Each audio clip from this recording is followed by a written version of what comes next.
Էփշտեյնի այս ամբողջ բանը հիմա ցուցակը հրապարակեցին։ Ինչու այս փուլում կարճ, գիտեմ որ արդեն ժամանակ չկա, 10 րոպեի մեջ որ հասցնեք նաև հաջորդ։ Իմաստը հետևյալն է։ Գլոբալիստները բոլոր պետությունների ղեկավարներին պետք է կառավարեին։ Ինչով? Վարկաբեկիչ նյութերով, կոմպրոմատով։ Եթե 30-40 տարի առաջ թմրամիջոց օգտագործելը դա պարսավելի էր, եթե այլ սեռական կողմնորոշում ունեցող անձ լինելը պարսավելի էր, ապա այս վերջին շրջանում առնվազն 20 տարվա ընթացքում դրանք այլևս պարսավելի չէին։ Ինչն էր վտանգավոր, ինչ, այսպես ասենք, այսօրվա մարդկային քաղաքակրթությունը չի ընդունում, օրինակ մարդակերությունը չի ընդունում, համատարած։ Առանցին դրվագներից մանկապղծությունը չի ընդունում, համատարած, ընդունում ենք, չէ՞։ Այդ միասեռականությունն արդեն սովորացել են, ասում են նորմալ է։ Եվ Էփշտեյնի մոտ հավաքում էին եվրոպական, ամերիկյան ղեկավար կազմի, այդ թվում նաև Բրիտանիայի թագավորական ընտանիքի անդամներ, որոնց մտցնում էին այս կոմպրոմատների տակ, որով կառավարելի էին դառնում։ Հիմա ինչու բացահայտվեց եւ ինչու 3 միլիոն տպվել է, հաստատուղթ 3 միլիոն էլ դեռ կա։ Նպատակը հետեւյալն է. Տրամպը օգտագործում է իր ձեռքի տակ ունեցած կոմպրոմատը այդ երկրների ղեկավարների վրա լուրջ լծակ օգտագործելու, օրինակ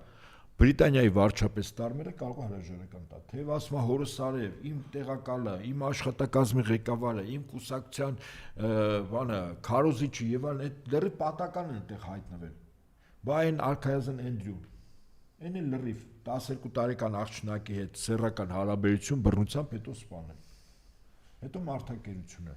Այսինքն Տրամպը հիմա գլոբալիստների համար ստեղծված Էփշտեյնի օպերացիայի արդյունքում նյութերը օգտագործում է իրանց դեմ։ Իր ձեռքում է հայտնվել այդ։ Եվ օգտագործում է։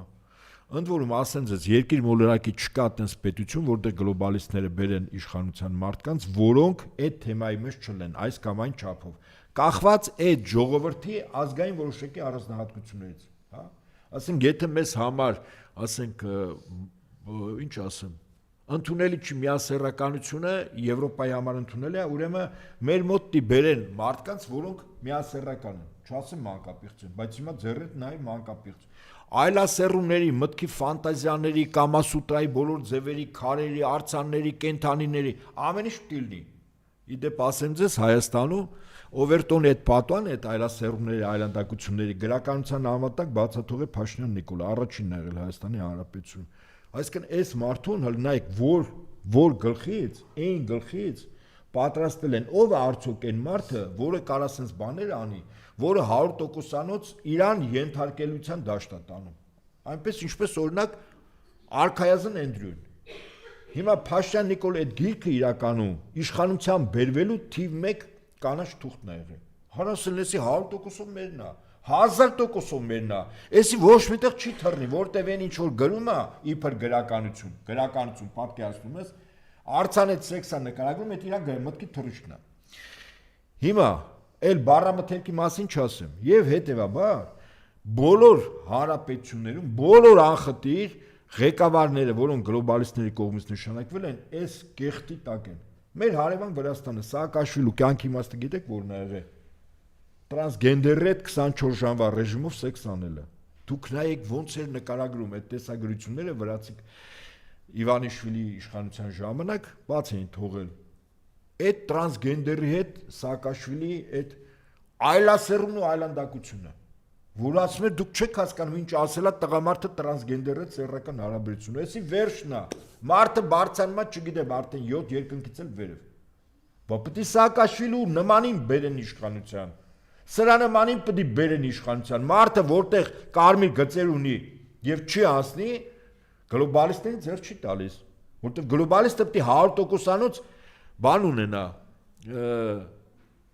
միջոց լծակ ունենա սրան ամբողջովին կառավարելի դարձնելու։ Հիմա այս առումով սա գտնված մարդ է 100%-ով։ Ընդ որում ուշադրություն դարձրեք, սրա շրջապատում ովքեր են, այլասեռում քարոզողները, այլասեռումը օրինականացման ուրեմն պահանջ դնողներ, իր կուսակցության անդամներ, որոնք սեռական հարաբերությունների տարիքային շեմ էին իջացնում։ Լարա Հարունյան, իր կուսակցության հոգաբարձությունների խորհրդի անդամ, դեռատի մեր հայ աղջիկներին պղծող միասեռական լեսբի դարձնող Մարո Մաթոսյան իր կուսակցության հոգաբարձների խորհրդի անդամ։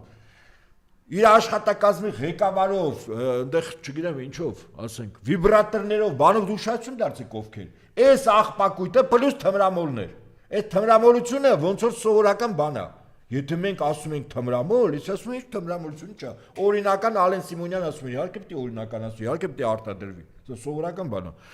Եվ երբ որ սրա ամբողջ շրջապատը որ նայում ես, այլ լեսբիներ, այլ սատանայական ծիսական կարգի ընտանիք կոչվածի իր զավակների բան ես նայում, այն տղայի նկարները, այդ տղան մեղ կա, բայց տղային դուք մցրել եք միտեղ, այլ սատանայական ծիսական են մի հատ լեսբի կա, որ հիմա падգամավոր է դարձել, մեզ խելք է սովորացնում, օրենքներ է մշակում, տայել ծիսական կարգերի։ Բա նարկոտիկի տակ ամենավերջին այլասերուն ու այլանդակությունը, բա իհարկե Նիկոլա ամբողջովին գլոբալիստներն իր զուգընկերը,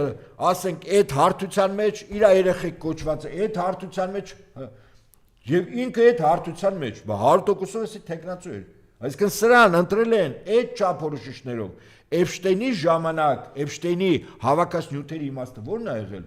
Աշխարհի ցանկացած կառավարության, ֆինանսական, քաղաքական, տնտեսական ղեկավարները պետք է այս դաշտում լինեն, այդ կոմպրոմատը վրա լիներ։ Հայաստանը այդ առումով բացառություն չի եւ հիմա մեր համար պարզ է, չէ՞։ Էփշտեյնի հայաստանյան գրասենյակի ղեկավարը իրականում Փաշինյանն է իր թիմով։ Ահավասիկ։ Այդ գիտն է ձեզ վկա երկրի հակառակ կողմը։ Իր շրջապատը այսօրվա կողքինները ձեզ ահավասիկ կապացույց ովքեր են։ Եվ դրա համար եկեղեցին իր համար թիրախ է, որտեղ եկեղեցին լրիվ հակառակ բաներից է խոսում, ասում։ Ոնց կավարտվի այս պայքարը, չգիտեմ ինչ ասեմ, եկեղեցի եւ Նիկոս։ Սա Աստծո եւ Սատանայի պայքարը, Սատանան առարկայական դրսևորումներ ունի, Փաշինյանը, որը ածին հանձնարել էր Սատանա մանգալ, պետք չի մանգալ։ Սատանան բնութագրողներով դրսևորումներով է, գործերով է, օրինակ ինքը դրսևորումներից մեկն է, շրջապատը դրսևորումներ են անում սատանայական, սատանայի օրենքներով անում են։ Եվ հիմա կռիվ է գնում, եթե վերևում իրականում այդ հավերժ պայքարն է չար ու բարի, երկրի վրա էլ Աստծո զինվորների եւ սատանայի զինվորների պայքարն է։ Աստծո զինվորը ոչ մի բանից չի վախում, բացի Աստծո ողորմությունը կորցնելուց, անգամ Աստծո չի վախում։ Աստծո ողորմությունը կորցնելուց է վախում։ Եվ սատանայի զինվորները այսօր այդ կռիվն է գնում։ Նրանք ովքեր որ ստավոքսով են մտածում, իրանք սատանայի զինվոր են, իրանք պասիվությունը ու անտարբերությունը սատանայի բանակի զինվոր է դարձնում։ Իսկ ով Աստծո զինվոր ինքը չի վախում։ Նորից եմ ասում, առավելս մեծագույն պատասխանությունը պարտավորություն է, այս պատերազմում զինվոր լինել Աստծո բանակի։ Այդքան բան։ Այդ կռիվն է գնում։ Հիմա ամեն մեկը թող ընտրություն կատարի։